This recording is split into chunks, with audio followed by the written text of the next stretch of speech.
Bien, pues nada, os hemos convocado en esta rueda de prensa para presentar las dos mociones que Izquierda Unida va a llevar al Pleno del Ayuntamiento de Albacete este próximo jueves,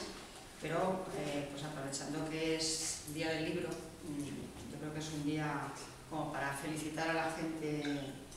que ama la cultura y que hace libros. Y yo en particular quiero tener un recuerdo a José Luis San Pedro, recientemente desaparecido. Es uno de mis escritores favoritos, también como pensador. Y bueno, pues me parece que, por ejemplo, su obra La sonrisa etrusca debería ser un libro casi de obligada lectura. Me parece muy interesante. En fin, hoy también pues habrá que seguir con atención el discurso de Caballero Onal, ¿no? en la entrega del Premio Cervantes. Probablemente sea de mucho interés lo que tiene que contarnos. Y entrando ya en materia, pues en este próximo pleno vamos a presentar dos mociones, una sobre actuaciones prioritarias en el barrio de Santa Teresa y otra enmarcada en lo que hemos titulado por la defensa del derecho constitucional a la vivienda y defendiendo su rol como función social. Y bueno, pues entrando en materia, nos encontramos, como sabéis, que el problema de la vivienda se está convirtiendo en uno de los problemas más graves consecuencias de la crisis económica, ¿no? La falta de acceso a la vivienda y las familias que pierden su vivienda, ¿no? La semana pasada, con el mismo pretexto del déficit, la deuda y la estabilidad financiera, el gobierno del Partido Popular aprobó un proyecto de ley hipotecaria con todo el rechazo del resto de grupos parlamentarios, es decir, con su mayoría absoluta, pero en solitario. Esta ley ha dejado de lado las principales demandas de los afectados, las que iban en la iniciativa legislativa popular y que se pueden resumir en dación en pago retroactiva, paralización de los desahucios y alquiler social, medidas que, como bien dicen las encuestas de opinión, pues son apoyadas mayoritariamente por la población española, por la sociedad. Entendemos que este empeño del Partido Popular en sacar la ley hipotecaria en los términos en los que lo ha hecho es una nueva imposición en favor de los privilegiados, banqueros y especuladores y en perjuicio de cientos de familias deudoras expulsadas de sus hogares y empujadas en muchos casos a la marginación y a la exclusión social. Bien, con esta moción nosotros lo que pretendemos es poner en valor la función social de la vivienda, recordar los fundamentos jurídicos, tanto a nivel internacional como los que están en nuestra propia Constitución, para hablar de esa función social y de la obligación de los poderes públicos por defenderla.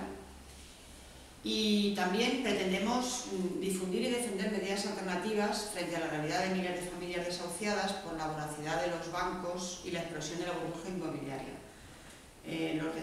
desahucios son probablemente la peor cara de la crisis económica y frente a esa dramática realidad, en el gobierno de Andalucía, donde hay un gobierno de coalición en el que participa Izquierda Unida, pues ha puesto en marcha recientemente un Real Decreto sobre medidas para defender precisamente la función social de la vivienda. Con este Real Decreto, con estas medidas, Izquierda Unida demuestra lo que vienen reclamando muchos manifestantes y defensores de las personas desahuciadas, ¿no? El que sí se puede, es decir, sí hay otras alternativas, sí hay otra forma de hacer gobierno, sí se pueden tomar medidas para mejorar la calidad de vida de la gente, para defender los derechos de la mayoría, en fin, para, digamos, acabar con las injusticias o paliarlas y redistribuir la riqueza, ¿no? A pesar de la crisis y a pesar incluso de las constricciones que nos marcan pues la troika, en fin, y esos objetivos con los que no comulgamos de estabilidad del déficit y de recorte del gasto público. También pretendemos que con esta moción hunda el ejemplo y mostrar la sensibilidad social de algunas fuerzas políticas como Izquierda Unida, en las que tenemos muy claras nuestras prioridades. Nuestras prioridades son el apoyo a quienes sufren, la defensa de las necesidades sociales básicas para todos, la búsqueda del bienestar de la mayoría, de la justicia y de la equidad en el reparto de la riqueza colectiva. Y, digamos, la defensa y el enfrentamiento frente a lo que suponen medidas de acción política de pérdida de derechos, ¿no? Y en este sentido nosotros le vamos a pedir al Partido Popular que cambie sus prioridades. Hacemos una relación, digamos, de lo que son, bueno, pues desde la Declaración Universal de Derechos Humanos, donde se habla del derecho a la vivienda, entre otros derechos básicos. Hablamos también del Pacto Internacional de Derechos Económicos y Sociales del año 66, suscrito por España, en el que se plantea lo mismo, y nos tenemos también en la Constitución Española, en que en el artículo 47 reconoce el derecho a una vivienda digna, a la garantía de una vivienda digna, y habla de la función social de la propiedad privada. De alguna manera, nuestro ordenamiento jurídico, como bien sabéis, defiende la propiedad privada, pero también defiende la necesidad de intervenir desde los poderes públicos por el bien común, ¿no? Y supedita esa protección de la propiedad, pues, bueno, pues a los intereses generales, ¿no? Hay que tener en cuenta que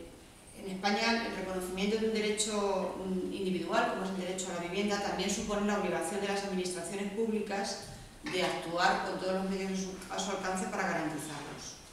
Y, en cambio, nos hemos encontrado con que las administraciones, los gobiernos, durante mucho tiempo han mirado para otro lado, no han actuado regulando el mercado de la vivienda y han permitido que la vivienda se convierta en un mero producto especulativo, en un mero bien de mercado, y bueno, pues no han procurado que la mayoría de la población pueda acceder a una vivienda digna en unas condiciones razonables, es decir, bueno, pues suponiéndoles bien por el precio o bien por alquiler, bien por el precio de compra, bien por alquiler, una parte razonable, digamos pequeña, de los ingresos o de sus rentas, ¿no? Hemos padecido, bueno, falta de viviendas, imposibilidad de emanciparse de los jóvenes, o en la actualidad, lo más dramático, la pérdida de viviendas provocada por desahucios y por deudas que se han contraído, bueno, porque hemos estado, digamos, sometidos a una política en la que la búsqueda del beneficio de los banqueros y de los especuladores ha sido lo que ha marcado pues el negocio inmobiliario en nuestro país, ¿no? Nuestra Constitución no permite un uso antisocial de la propiedad, no permite el uso especulativo del suelo o la vivienda, y todas estas condiciones de enriquecimiento injusto y cláusulas abusivas, como sabéis, pues han sido sancionadas, y bueno, pues la legalidad europea, los tribunales de justicia europeos, pues plantea la obligatoriedad de reformular la ley hipotecaria, ¿no? Casi 300.000 familias en todo el Estado están afectadas por los desahucios, y bueno, pues cuando se pierde la vivienda se pierde un anclaje fundamental con la sociedad, ¿no? El estar inserto socialmente, el formar parte de una sociedad, la vivienda y el trabajo son los elementos fundamentales de esa inserción social. Sin embargo, aquí la vivienda pues ha sido el bien a partir del cual se han lucrado, ¿no? Y se han lucrado unos pocos, y sin embargo pues tenemos una parte considerable de la población sin acceso, sin garantías de tener una vivienda. Convivir con miles de familias desahuciadas, convivir con una necesidad de vivienda creciente y al mismo tiempo con más de 1 millón de pisos vacíos en nuestro país, pues es algo contradictorio y desde luego absolutamente injusto, ¿no? Entendemos que la medida que se ha puesto en marcha en el gobierno andaluz y que pedimos que se extienda a otras comunidades autónomas,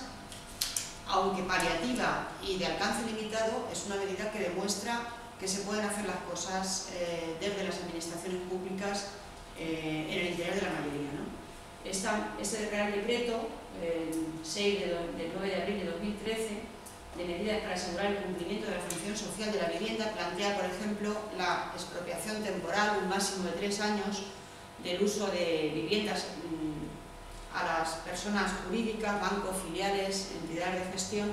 que estén en proceso de ejecución o hayan sido embargadas, y que se puedan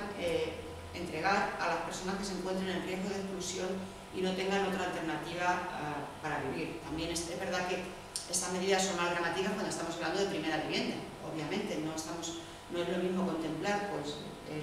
el problema para cuando se trata pues, de inmuebles de cualquier otro tipo, de empresas, industriales, de negocios o de segundas viviendas.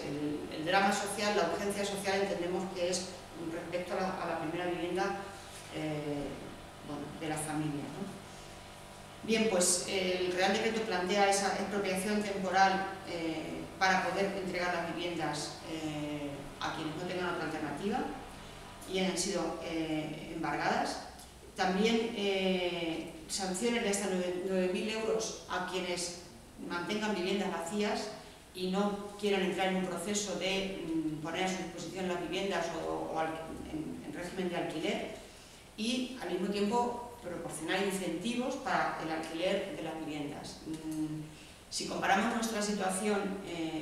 los incentivos son de diverso tipo, ¿no? Por supuesto, asegurar los riesgos del arrendatario, garantizando tanto que se cobra la renta como que se cubren todos los desperfectos, así como dando determinados incentivos fiscales. Os decía que, aunque esta medida se ha tachado, pues un poco de aquí vienen los que expropian, ¿no? En fin, hay que decir que en Europa, en la Europa a la que queremos parecernos, hay medidas de este tipo desde hace muchos años. Y en general sabéis que el perfil habitacional o las soluciones habitacionales en la Unión Europea, en muchos países de la Unión Europea, son bastante distintas a las de España, porque predomina el régimen de alquiler respecto al régimen de propiedad privada, y porque además sí que hay medidas para cumplir esa función social de la vivienda, es decir, para garantizar que todo el mundo tiene derecho a una vivienda, ¿no? En distintos países pues hay desde sanciones a incentivos respecto a las viviendas, y también hay medidas de expropiación de viviendas cuando estas no se ponen a disposición, cuando están, en algún caso hay incluso penalizaciones que llegan hasta plantear la propia destrucción de las viviendas si se tienen más de no sé cuántos años sin explotar, ¿no? No lo digo como una alternativa, sino un poco para que veamos que el decreto tampoco es absolutamente insólito ni fuera del contexto europeo de países desarrollados que conviven con un capitalismo bastante inhumano, pero que se puede modular también desde las administraciones públicas, desde los gobiernos, ¿no? Y bien, pues en este sentido nosotros lo que estamos planteando es que se tomen medidas que supongan realmente un plan de choque para garantizar el derecho a una vivienda digna. Y básicamente el acuerdo que proponemos en el Pleno es que traslade a la Junta de Comunidades de Castilla-La Mancha que adopte medidas similares a ese Real Decreto del Gobierno andaluz. Y sobre las actuaciones en el barrio de Santa Teresa, bien, pues como hemos comentado en alguna otra ocasión, llevamos unos meses desarrollando pues una iniciativa de trabajo político que le llamamos IO en tu barrio, ¿no? Que de alguna manera pretende pues que nos acerquemos la gente con responsabilidades políticas y municipales, desde luego, en Izquierda Unida, a los distintos barrios de Albacete, a conocer su problemática, a intercambiar información y opiniones con las asociaciones de vecinos y con quienes nos escuchan y quieran colaborar y dialogar con nosotros. Y en este sentido, pues en una visita que hicimos en el mes de febrero al barrio de Santa Teresa, tuvimos ocasión de conocer un poco las demandas de la asociación de vecinos. Las principales reivindicaciones, bueno, pues aparte de una reivindicación común, y es que el problema económico y el paro pues lastran en general a la ciudad, y hay muchas familias con problemas económicos, como problemas específicos del barrio nos hablaban de la insatisfacción ante la nueva zona azul. Obviamente ellos valoran que la zona azul es en la cuantía de plazas es desproporcionada, y también que se ha hecho sin consenso y a espaldas de los vecinos. Plantean que ante la situación de, bueno, pues digamos un barrio modesto donde hay muchas familias pobres con escasos recursos que hasta ahora pues han podido dejar el coche en la calle y ahora pues van a tener que digamos pagar por poder aparcar su vehículo. Se une a esto que hay muchas viviendas que no tienen plazas de garaje, porque no es lo mismo hablar de las viviendas del barrio de Santa Teresa, de las casas baratas, que de las nuevas viviendas que se han construido pues, próximas a la zona del seminario, ¿no? Por decir algo. Claro, en esa zona donde sí que hay plazas de garaje, pues puede ser más razonable que haya zona azul, pero en las zonas, o que la zona azul bueno, pues ocupe un mayor tamaño, ¿no? Pero en las zonas donde no hay plazas de garaje y viven justo las familias más modestas, pues aunque sean las más próximas al Hospital Perpetuo Socorro, probablemente tampoco la distribución es la mejor desde un punto de vista social, ¿no? Y en este sentido ellos planteaban que al menos bueno, pues se redistribuyeran tanto la proporcionalidad como las ubicaciones de la zona azul. También nos planteaban que, bueno, pues como hay un problema de aparcamiento importante, se tuviera en cuenta, en todo caso, cuáles son los horarios y cambiar quizá los horarios de zona de aparcamiento previo pago, ¿no? Probablemente hay más necesidad por la movilidad que hay alrededor del hospital en horario de mañanas, y en horario vespertino se pudiera liberar de la zona azul de pago, ¿no? de zona de pago, y que lo pudieran utilizar los vecinos. Y bueno, y alguna otra alternativa que planteaban en esta línea. Por otra parte, también hablaban de que tienen algunas calles en mal estado, con problemas de accesibilidad, y en ese sentido pues nos planteaban que hay que mejorar también el tema de las aceras y de los rebajes de aceras en algunos casos. Había quejas también por la subida de las tasas de los cursos que se realizan en la piscina de Santa Teresa, en el Centro Deportivo de Santa Teresa, y porque se han disminuido muchos, una oferta de cursos, ¿no? Y bueno, pues esto hace más inaccesible para los vecinos del barrio, familias modestas, la mayoría de ellas. Por otra parte, nos plantearon las necesidades de revisar el alcantarillado, son frecuentes los malos olores en el barrio, y la necesidad de revisar también el pintado de los accesos a los pasajes, el acceso a los pasajes de viviendas, estas que están lindando, digamos, el paso de la circunvalación, son municipales, y en cambio pues no hay un mantenimiento adecuado, y podría, bueno, digamos, desde el punto de vista del mantenimiento y el embellecimiento de estos pasajes tenían mayor implicación del ayuntamiento. Bien, a nosotros estas demandas nos parecen muy razonables, y bueno, pues es una manera de respaldarlas y de difundirlas también en esta moción, y hacer al ayuntamiento, al gobierno municipal, al Partido Popular, que tenga en cuenta estas demandas de los vecinos y que bueno, pues produzcan algunas inversiones y algunas medidas a desarrollar en este sentido, en el sentido de la accesibilidad y mejora de algunas aceras y calzadas, de la situación del alcantarillado y de la revisión del plan de la hora, junto a un problema grave, y es que las familias que estaban afectadas por la actuación rehabilitadora integral en el área de Santa Teresa, que está paralizado, bueno, pues demandan que haya más intervención de la administración pública para poder gestionarlo y llevarlo a cabo. La necesidad de rehabilitación de estas viviendas y de esa comunidad de vecinos es muy importante, y el problema es que no disponen de recursos económicos como para poder adelantar las ayudas que por otra parte han llegado de la Unión Europea y están atascadas en la Junta. Creemos que el Ayuntamiento debe de hablar con la Junta y se deben de buscar algunas alternativas. No vale solo decir no es una prioridad de la gente porque no tienen dinero para adelantarlo. Entonces, bueno, pues resumiendo, estas son las problemáticas del barrio de Santa Teresa que nosotros hemos querido recoger con esta moción y trasladar al Pleno Municipal para el próximo jueves.